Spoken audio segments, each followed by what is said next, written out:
Hai, selamat sore sahabat kreatif.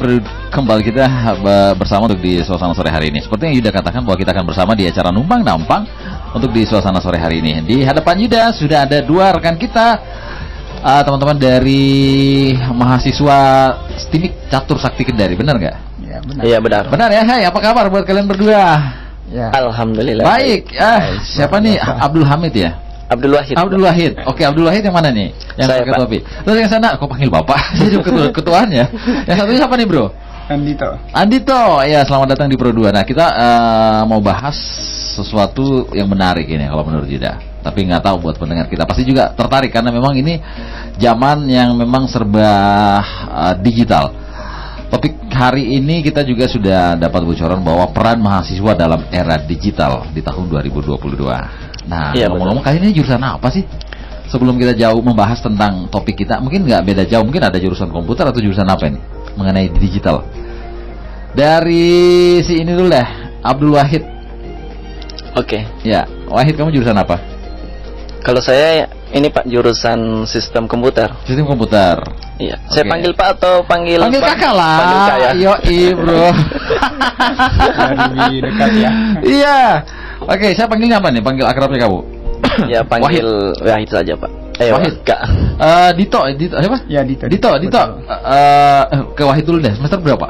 Saya ini sudah semester 7. Sudah mau akhir ya, udah mau Iya. out. Iya. Oke, udah mau selesai ya. Sudah mau selesai. Oke, bukan mau out, udah mau selesai. Oke, terus kemudian Dito, kamu jurusan apa? Ada semester berapa pula? Ya, kalau saya sih jurusan sistem informasi. Lebih banyak kita bergerak di bidang pembangunan sistem atau pembuatan sistem. Oke, kedengaran suara saya di kuping kalian ya? Ya. Oke, Sangat jadi jelas. Oke, pembuatan sistem ya. Yes. Nah, ini sejauh ini apa sih tentang pemahaman yang kalian tahu tentang peran kamu sebagai mahasiswa dalam era digital? Peran kalian tuh. Sama siapa ini? Buat kalian berdua terserah mau jawabnya rame-rame biar seru kita. Oh, gitu. Ya, ya dong, jangan ini. Ya. Kalau saya sendiri sih digital sendiri sangat berperan besar ya, baik dalam sektor apapun itu ya. Kita bisa melihat dari sekarang, Ya. di mana perubahan digital itu sangat membawa dinamika kebiasaan orang-orang itu dalam menggunakan digital, di mana yang dulunya itu serba manual atau Ya. bisa dikatakan mungkin aksesnya mungkin bisa lama, tapi ketika digital masuk segala sesuatunya itu dipercepat. Serba cepat. Iya, betul. Kita dituntut untuk melakukan segala hal itu lebih cepat, baik dalam informasi atau apapun itu sih. Oke, itu Dito. Nah, kalau Wahid sendiri? Kalau untuk saya sendiri mengenai peran dari mahasiswa dalam era digital, seperti yang kita ketahui bersama, semua informasi, semua kegiatan aktivitas ini hampir rata-rata dilaksanakan secara digital atau online.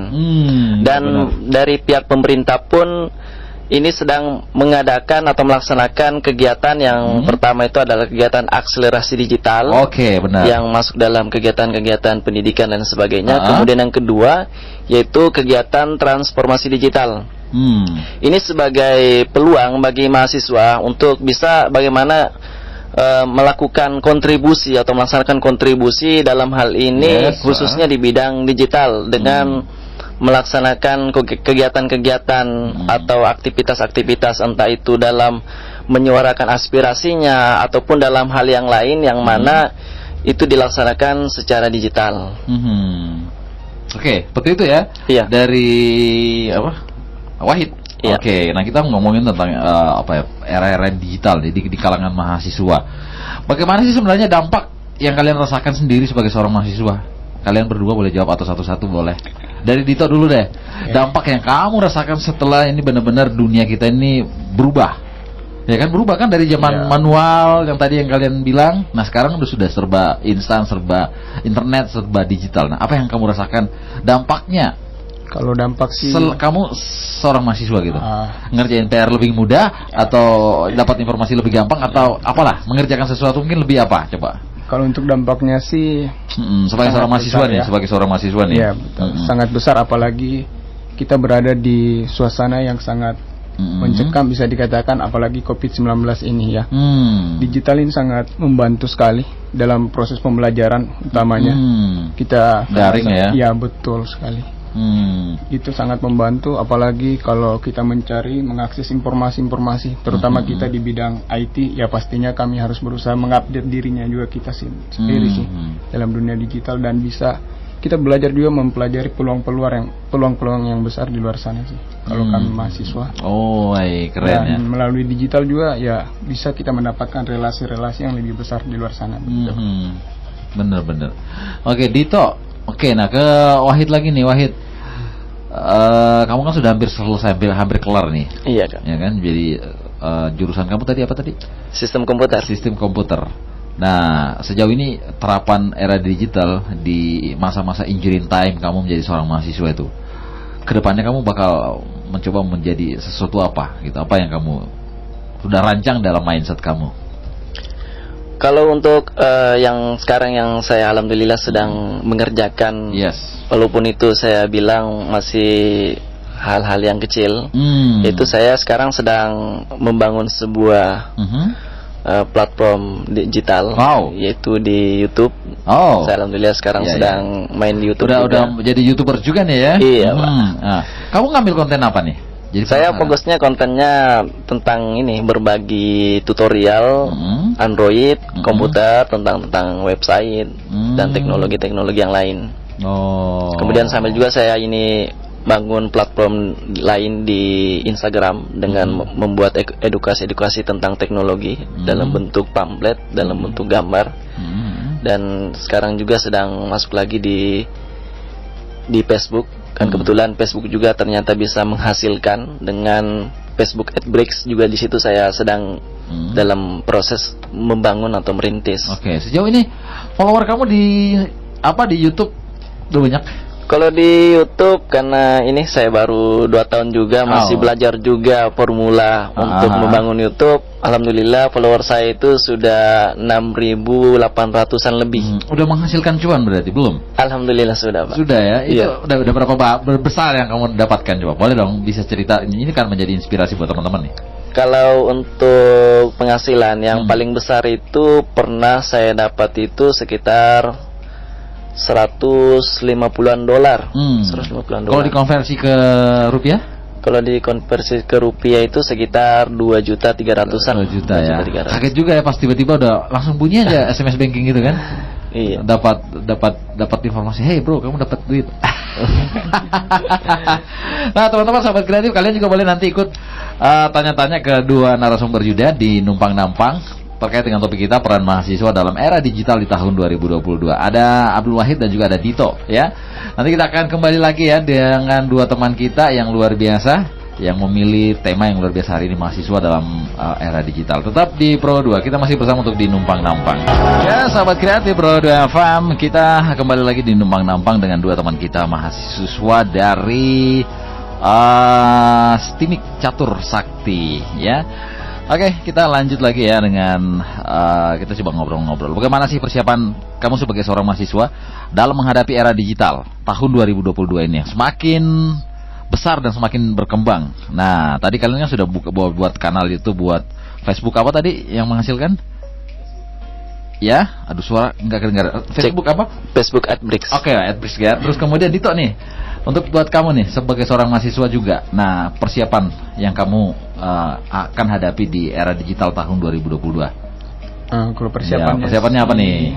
Banyak ya. Banyak ya. Sudah mantap nih. Apa saja persiapannya, Dito? Banyak sih. Kalau untuk sebagai kalian mahasiswa sih pastinya berusaha mengupdate pengetahuan dalam bidang digital. Nah, setelah kita mengetahui dan update mengenai dunia digital, kita bisa melihat peluang apa sih yang besar dalam dunia digital ini.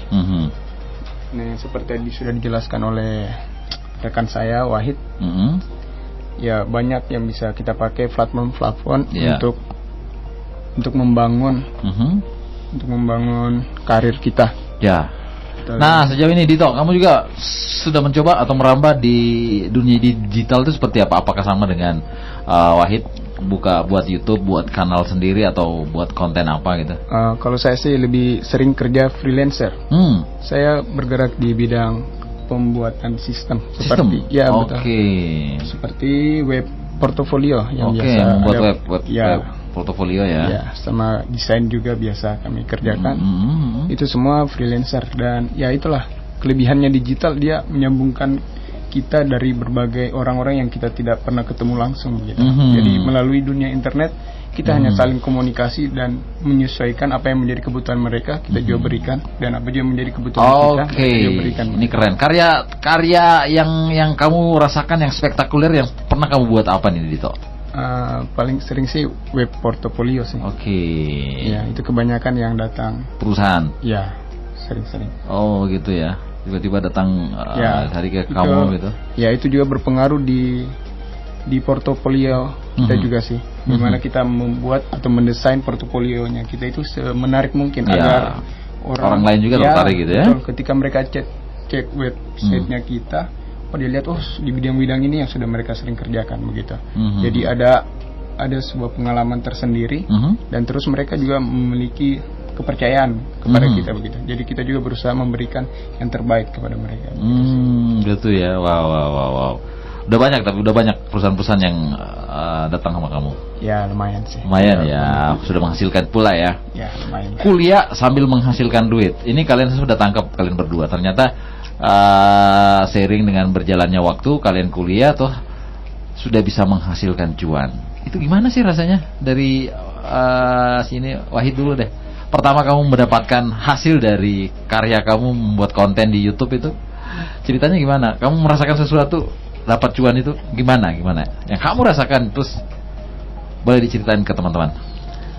Yang saya rasakan itu ya sangat senang sekali sih, karena biasanya kalau orang yang pertama kali membangun sebuah platform atau membangun sebuah karir di teknologi, itu kan kalau umpama niatnya awalnya itu untuk mencari uang, itu akan ada namanya rasa bosan ya. Hanya karena kita itu hobi saja, hobi dalam kita lakukan itu selama setahun, dan alhamdulillah juga dari situ ada namanya bahwasanya hasil kerja keras itu tidak akan mengkhianati hasil. Jadi kerja keras kita itu tidak akan mengkhianati hasil, dan alhamdulillah dari hasil kerja keras saya selama setahun itu ya bisa menghasilkan, alhamdulillah. Dan itu merupakan sebagai salah satu cara kita juga untuk bagaimana kita bisa belajar mandiri dalam hal ini kita sebagai mahasiswa. Kalau sudah menghasilkan uang atau cuan itu kan mau tidak mau kita juga bisa membantu orang tua dalam hal ini membayar SPP meringankan atau meringankan. Membantu benar-benar meringankan, dan bangga juga kalau dapat banyak follower, terus dari follower itu kan menghasilkan duit juga. Nah, kalau di Facebook yang menghasilkan tadi yang kamu sebutin itu apa namanya? Facebook AdBricks. AdBricks itu sejauh ini gimana perkembangannya? Kalau untuk Facebook AdBricks ini karena baru, saya juga melihat Facebook AdBricks ini peluang, dan saya alhamdulillah sudah membangun itu dalam sebuah halaman. Dalam sebuah halaman itu dia mempunyai persyaratannya itu kalau untuk Facebook AdBricks itu kita harus punya follower minimal 30.000, kemudian minimal 40.000 jam tayang untuk mendapatkan hasil. Biasanya kan kita kalau buka Facebook itu kan sering nonton video di Facebook, ada yang menarik itu video-videonya. Ternyata itu bisa menghasilkan, dan cuannya itu lebih banyak juga. Tapi persyaratannya sangat ketat, sangat berat juga. Dan memang harus betul-betul konten yang murni, bukan hasil uploader dari bukan hasil dari reupload dari ini platform lain. Jadi memang benar-benar dicemplungkan ke Facebook gitu ya. Iya. Jadi seperti itu ya. Mereka juga pasti akan tahu ya kalau itu adalah hasil rekayasa dari platform sebelah gitu kan. Betul. Nah, ini menarik sekali sebagai seorang mahasiswa dalam melihat peluang digital di masa sekarang ini. Ini kan yang kalian sudah rasakan, sudah menghasilkan cuan, Dito dan Wahid. Nah, ini nih melihat peluang ini seperti apa di era sekarang ini? Masih sangat terbuka lebar kah, atau seperti apa buat teman-teman yang lain sehingga mereka juga bisa ikut jejak kalian? Oke. Ya. Jadi saya pernah melihat sebuah data yang dirilis oleh Internet World Stats, bahwasanya pengguna terbanyak di Asia urutan 3 yaitu Indonesia. Indonesia ya. Yaitu sekitar 200.12.35. Jadi itu yang menggunakan internet. Iya, yang menggunakan internet di Indonesia. Jadi ini sangat peluang sekali bagi kita. Ini datanya tahun 2021. Kemudian pernah juga saya membaca bahwasanya untuk tahun 2021 itu pangsa pasar untuk digital itu kalau di US dollar kan itu sekitar 47 miliar US dollar. Kalau diprediksi sampai tahun 2025 itu ada 146 billion US dollar. Artinya ini adalah peningkatan ekonomi atau peningkatan cuan yang sangat banyak yang digelontorkan dalam era digital ini. Sehingga ini merupakan sebuah peluang bahwasanya ke depan itu nanti arah geraknya itu semua aktivitas entah itu bagian ekonomi ataupun bagian pendidikan semuanya akan didigitalisasikan karena betapa besarnya penghasilan yang bisa dihasilkan ataupun betapa efisiennya kalau umpama kegiatan itu dilaksanakan secara digital atau online. Iya, saya jadi teringat di beberapa hari terakhir itu ada yang viral seorang mahasiswa yang menjual fotonya di NFT. Iya, NFT. Ya, NFT itu sebenarnya dia jenis apa sih sebenarnya? Kalian yang kalian tahu? Kalau ini kan ini digital juga kan, mereka ya, si siapa namanya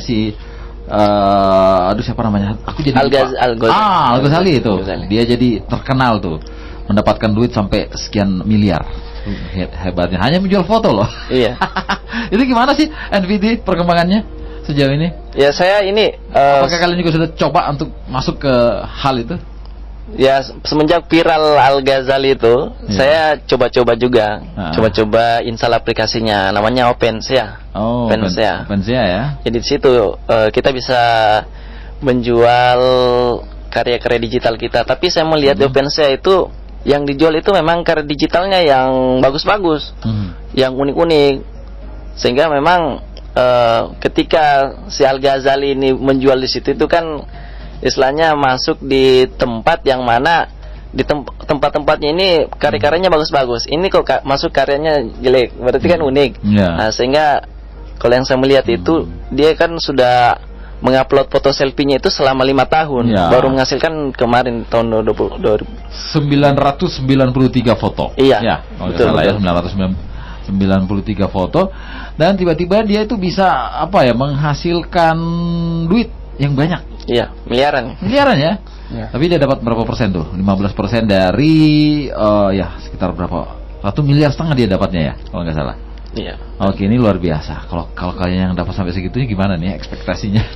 Ya, nggak terbayang lah. Nggak terbayang ya. Tapi sejauh ini tadi siapa Wahid mengatakan tidak hanya mengejar duitnya ya biar tidak bosan.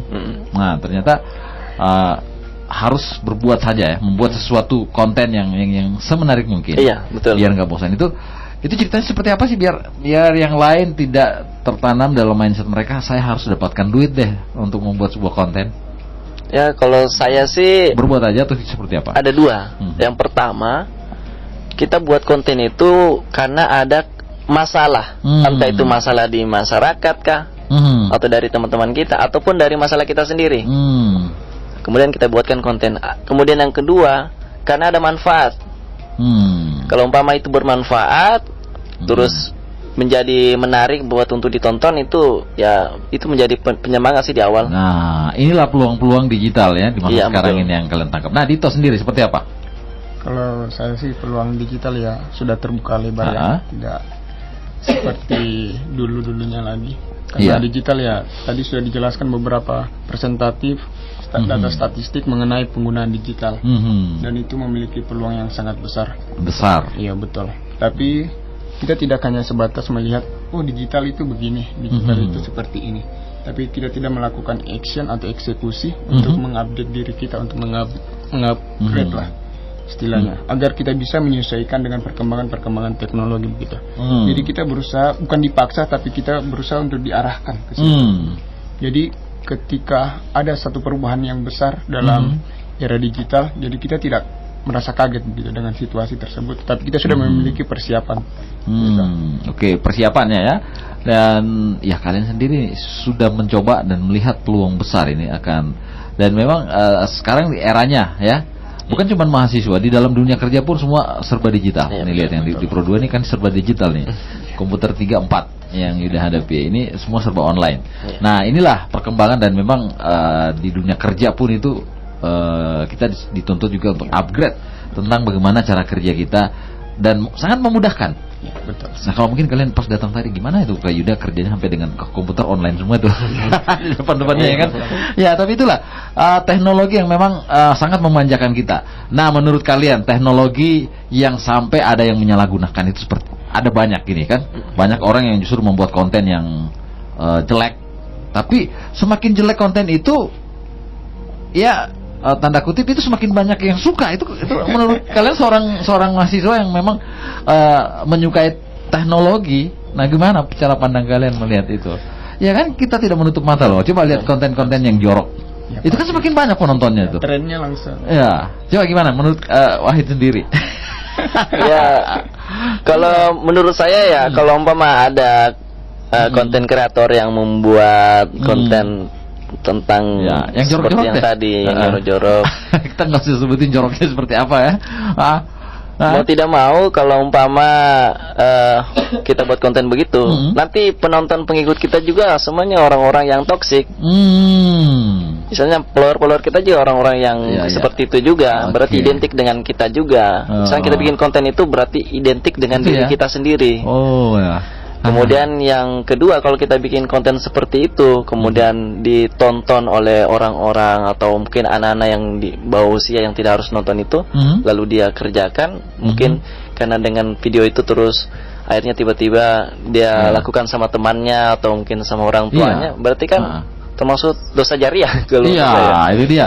Ada loh, ada satu konten yang aku sempat mengikuti melihat perkembangan dia, itu dia ngajak cewek-cewek yang seksi-seksi bareng sama dia kan, entah siapa namanya lupa. Saya cuma saya buka handphone lagi. Itu luar biasa loh. Dia sampai followernya banyak. Sampai dia keliling-keliling Indonesia hanya dengan membuat konten itu. Ya, itulah ya cara orang mencari peluang.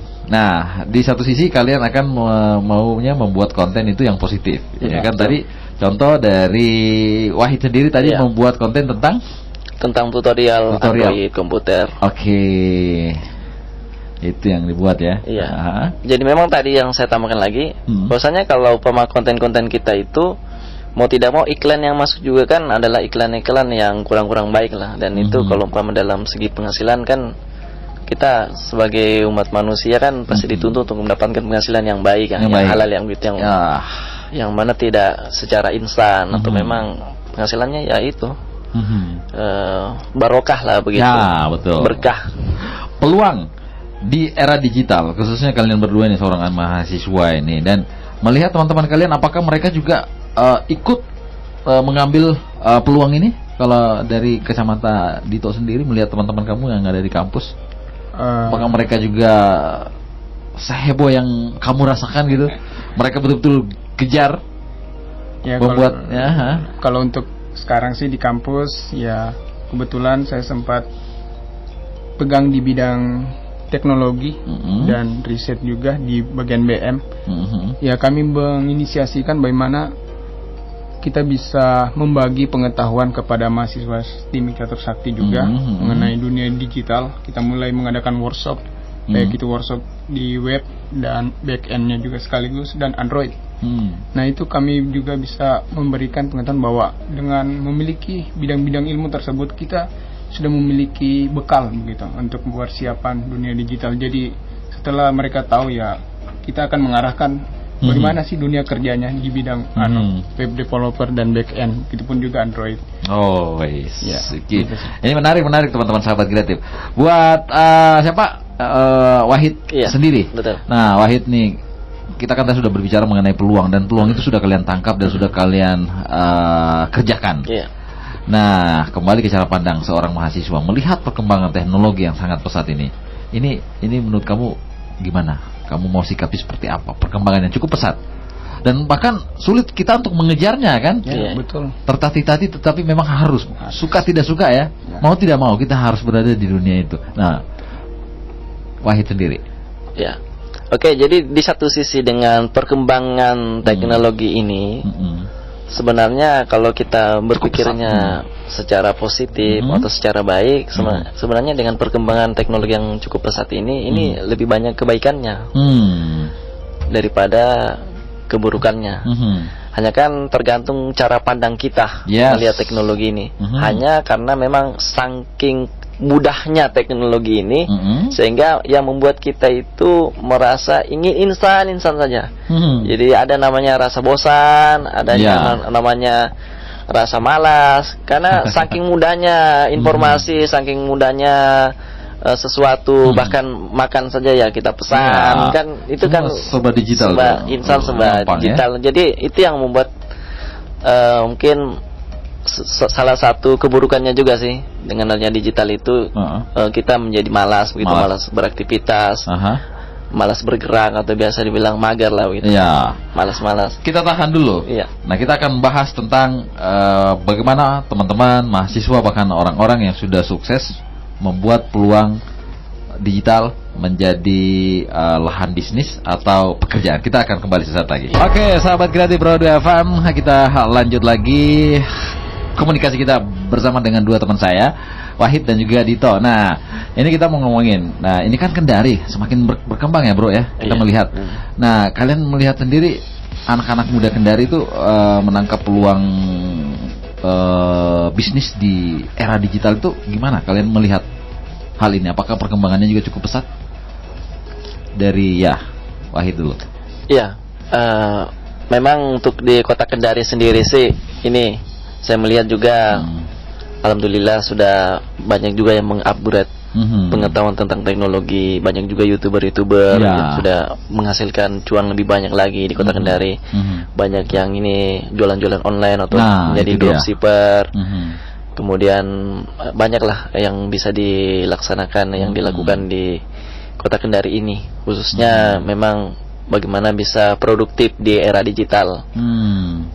Tapi kalau saya melihat untuk perkembangan teknologinya mungkin kita masih kalah jauh lah dengan seperti di Jakarta, daerah Jawa ya. Daerah Jawa. Di sana itu memang semuanya serba ini teknologi, mau masuk saja di mall atau di mana itu pakai aplikasi. Kemudian mau bayar tidak harus pakai duit asli gitu kan, duit digital. Kan sekarang itu lagi ngetren tuh. Betul. Jadi kita lebih terhindar dari yang namanya corona. Betul. Oke. Kita mau lanjut lagi nih. Nah, kalian sudah melihat itu memang Kendari juga sudah mulai berkembang. Teman-teman kita sudah banyak menangkap peluang itu ya, anak-anak mudanya. Dan terbukti kalau kita melihat banyak teman-teman kita yang punya passion di bidang kuliner. Mereka itu juga sudah pada rame menghamburkan dagangan mereka itu di media sosial. Artinya mereka cakep dan mereka pandai ya menangkap peluang ini. Dan itu artinya memang sejauh ini perkembangan digital itu memang sudah sangat disukai oleh anak-anak muda. Nah, tantangan kedepannya ini kira-kira di era digital di era digital sebagai seorang mahasiswa, sebagai seorang anak-anak muda itu kira-kira apa kedepannya ini? Pasti kebayang deh. Apa saja yang kira-kira menjadi tantangan yang bakal kita hadapi? Selain memang memudahkan, tetapi pasti ada sesuatu yang mungkin menghalangi kita untuk kita coba terobos ke dalam. Itu menurut Wahid dan Dito gimana? Dito. Saya sendiri. Iya, pasti. Mungkin merasakan ada yang agak susah gitu untuk ditembus. Ya gimana? Kalau untuk itu sih tergantung dari cara kita menyikapinya lagi. Bagaimana? Apakah kita memang sudah siap atau memang kita hanya sebagai penonton? Kalau kita sudah memiliki kesiapan itu, ya pastinya ya kekhawatiran pasti ada, tapi setidaknya kita sudah mengantisipasi. Jadi kita sudah memiliki persiapan mengenai bagaimana konsep digital ke depannya, bagaimana mekanisme kerja dari digital itu sendiri. Kan gak enak ya jadi anak muda terus disebutin, dia itu gaptek, gak enak kan? Lagi kalian lagi asik-asik nongki kan, biasa di kopi gitu, minum kopi. yang satunya bengong, kalian ngapain? Ini saya lagi misalnya kalian ini loh yang lagi ngetren yang bisa menghasilkan duit, misalnya game dan sebagainya. Itu kan itu salah satu media yang memang anak-anak muda buat kan, menghasilkan duit juga. Nah, enak kalau kita disebutin gaptek, bro. tapi iya, sejauh ini kalian menyikapi itu dia kan, ada saja sesuatu yang kadang membuat kita jadi saya kok merasa tertinggal gitu. Nah, si Wahid sendiri gimana? Kalau saya ini tantangannya itu kita dituntut bagaimana bisa selalu mengupgrade skill kita, mengupgrade pengetahuan kita, karena ilmu itu terus berkembang, berkembang terus, itu kita harus upgrade. Belum tentu yang kita sudah tahu ini itu yang dipakai, masih orang itu berebutan untuk menciptakan, untuk menggagas teknologi-teknologi baru. Jadi itu tantangan sih buat saya, bagaimana teknologi-teknologi yang baru-baru diciptakan ini kita upgrade, bagaimana cara menggunakannya, bagaimana cara ini memakainya. Kemudian kita juga dituntut bagaimana bisa menggagas atau membuat produk-produk digital. Dan itu memang suatu kontribusi juga kita sebagai mahasiswa, khususnya di kampus Timik Catursakti Kendari. Dalam hal ini memang kampusnya itu memang berbasis IT ya. Kita dituntut ini untuk melakukan penelitian-penelitian tentang teknologi-teknologi baru yang bisa bermanfaat bagi masyarakat itu sendiri. Oke, nah sejauh ini kampus kalian apakah juga sering melakukan studi banding keluar untuk melihat perkembangan teknologi di kampus-kampus lain? Kalau untuk kampus Timik Catursakti Kendari itu untuk studi-studi bandingnya itu mungkin belum terlalu seperti kayak kampus-kampus yang lain yang sampai keluar kota, sampai keluar negeri, mungkin ada juga yang seperti itu. Kalau untuk kampus Timik Catursakti Kendari itu untuk studi-studi bandingnya itu sih lebih ke arah memang secara spesifik dengan instansi atau mungkin kampus yang berbasis IT juga. Jadi memang hanya fokus ke situ. Jadi untuk kegiatan-kegiatan studi-studi bandingnya itu untuk kami itu memang masih minim sih, tapi kita lebih banyak ke arah ini, ke arah penelitian atau pengembangan kreativitas dari mahasiswa. Jadi kita ini mengendalikan kreativitas mahasiswa untuk bagaimana mereka ini bisa merancang, membangun produk ataupun karya di bidang-bidang teknologi. Oke, kita tangkap. Nanti kita akan bahas tentang kreativitas yang kalian buat ini. Kita akan main nanti di segmen yang paling akhir. Tetaplah di Pro 2 Numpang Nambang masih bersama. Ya, baiklah sahabat kreatif Pro 2 FM, tidak terasa kita berada di menit-menit akhir untuk kebersamaan kita di acara Numpang Nambang bersama dengan Wahid dan juga Dito, seorang utusan dari teman-teman dari mahasiswa Timik Catursakti Kendari. Nah, ini kita kan sudah berada di menit-menit akhir nih teman-teman sahabat kreatif. Kegiatan-kegiatan mahasiswa yang tadi kamu bilang untuk menangkap peluang, ada sejauh ini yang bisa kalian buat untuk membantu perkembangan teknologi yang ada di Kota Kendari? Apa yang sudah teman-teman lakukan buat Kota Kendari kita ini? Ada nggak? Ada sih. Nah, ayo Dito cerita. Untuk dari kampus kami, karena tuntutan dari seluruh mahasiswa tugas akhir itu pastinya akan membuat sebuah sistem berbasis teknologi, baik itu di bidang perekonomian, budaya, dan juga di pemerintahan. Dan itu sudah banyak sekali di kampus kami yang sudah membangun itu, baik dalam keuangan, perpajakan, itu berada di jurusan komputer akuntansi. Mereka sering membuat teknologi mengenai keuangan ya. Aplikasi-aplikasi yang memudahkan ya. Ya, betul. Jadi untuk di jurusan kami juga sistem informasi, dan saya juga sebagai mahasiswa akhir, saya sementara merancang sistem di kantor pertanahan Kota Kendari. Ya, itu di bagian bidang pengarsipan. Bagaimana pengarsipannya akan lebih mudah, rapi gitu kan, betul, lebih mudah dikerjakan gitu. Ya, betul. Dan akan terinput secara otomatis bila ada laporan-laporan. Gitu sih. Dan sudah banyak yang sering juga mahasiswa yang sering ikuti, yang paling sering itu PKM, program kreativitas mahasiswa. Nah, itu biasa dari pemerintah memberikan kayak brosur untuk ikut mahasiswa berpartisipasi dalam pekan kreativitas mahasiswa. Nah, beberapa kami sudah sering juga kirimkan proposal mengenai teknologi itu. Dan ya, sampai sekarang kami masih tetap lanjut juga dalam panggilan. Jadi betul ya, kalian sudah sudah terbukti adalah yang kalian perbuat buat Kota Kendari ya, sebagai seorang mahasiswa yang memang benar-benar melek teknologi di Kota Kendari. Dari Wahid sendiri, Wahid. Iya. Kamu kan lebih spesifik membuat ada beberapa konten.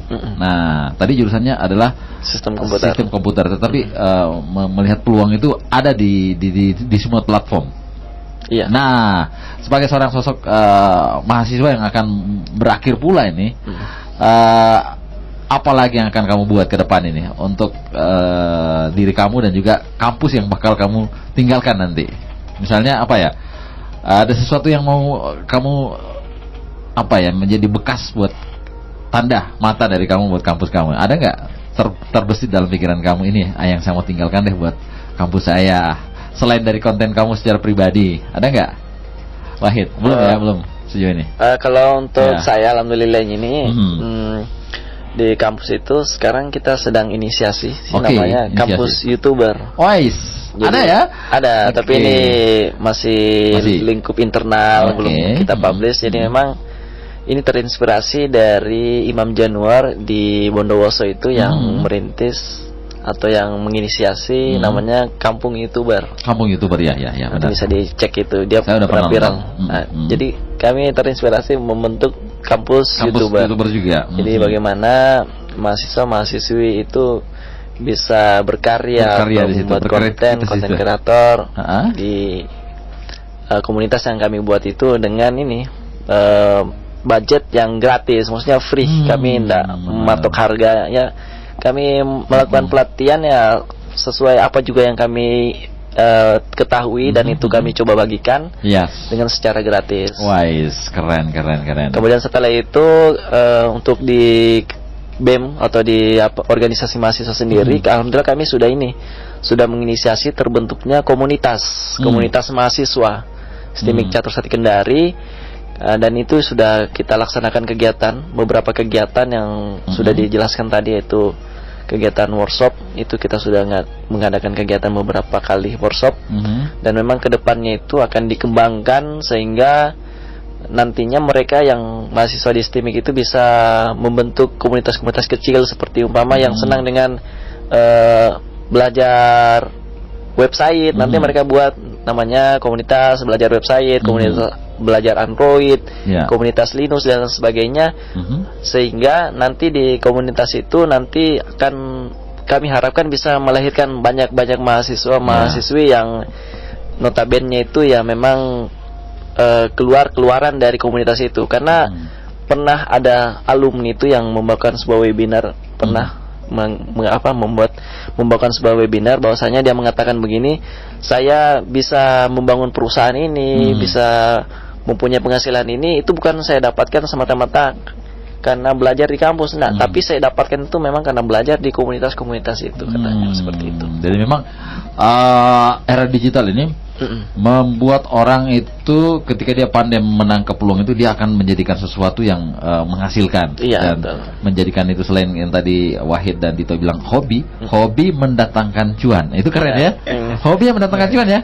Ya kan, itu keren tuh. Ya memang anak-anak muda sekarang harus seperti itu. Tidak terasa kita sudah mau jam 5 nih, Bro.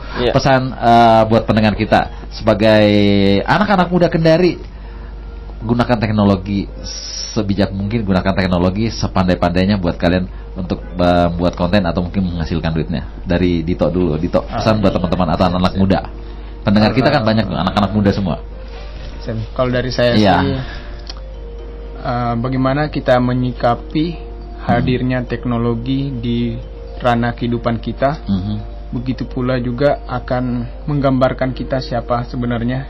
Apakah kita memiliki daya saing ketika menerima teknologi itu sendiri, ataukah kita akan menjadi penonton ketika melihat orang-orang lain, wah mereka sudah besar di dalam bidang-bidang digital yang mereka bangun begitu. Jadi harapan saya, pergunakan digital sebaik mungkin, karena ini adalah kesempatan besar. Jadi kita sebenarnya sudah memiliki bonus yang sama, yaitu waktu 24 jam. Jadi ya pergunakan itu sebaik mungkin agar kita juga bisa bermanfaat bagi orang lain melalui karya-karya digital yang kita buat. Oke, Wahid. Ya, Pak. Kamu gimana nih pesan-pesannya buat anak-anak muda Kendari nih? Untuk pesan saya kepada teman-teman pemuda-pemudi yang ada di Kota Kendari, ada kata-kata yang memang itu sebagai kata-kata motivasi sih buat saya, yaitu jadilah orang yang bermanfaat bagi dunia walaupun hanya sedikit. Artinya apa? Mungkin kita punya potensi seperti ini, kita coba explore. Yes. Lakukan saja apa yang kita bisa. Dari apa yang kita bisa itu kita rancang lagi, kita kembangkan lagi, sehingga yang tadinya memang kita laksanakan melalui mungkin bakat kita dulu, yang kita bisa dulu, ke depan nanti itu akan berkembang, akan banyak melahirkan ide-ide untuk membesarkannya. Dan sebuah ide itu tidak akan bisa berkembang besar, tidak akan meningkat lebih besar kalau umpama ide itu tidak dieksekusi atau tidak dikerjakan. Oke, itu ya. Baik, terima kasih buat Dito, terima kasih buat Wahid. Iya. Ya, teman-teman dari STIMIK Catur Sakti yang juga sudah hadir di acara Numpang Nampang, peran mahasiswa dalam era digital. Terima kasih, mudah-mudahan kita nanti bisa ketemu lagi di topik yang lebih menarik lagi dan kita bahas sesuatu yang menjadi kesukaan anak muda. Terima kasih ya sudah hadir di Pro 2 untuk suasana sore hari ini. Sahabat kreatif, inilah kebersamaan kita bersama dengan dua teman mahasiswa dari STIMIK Catur Sakti, ada Dito dan Wahid. Kita akhiri sampai di sini, sampai jumpa. All around Indonesia. From Sabang to Merauke.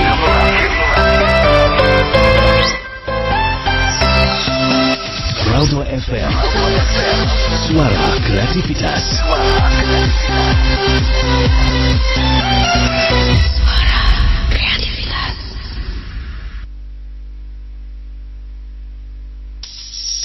Kamu mendengarkan RRI Pro 2 FM, Suara Kreativitas.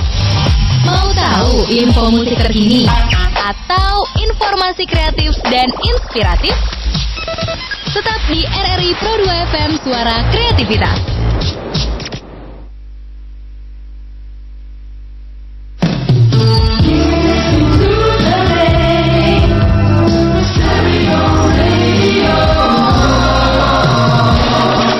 RRI Pro 2 FM, Suara Kreativitas.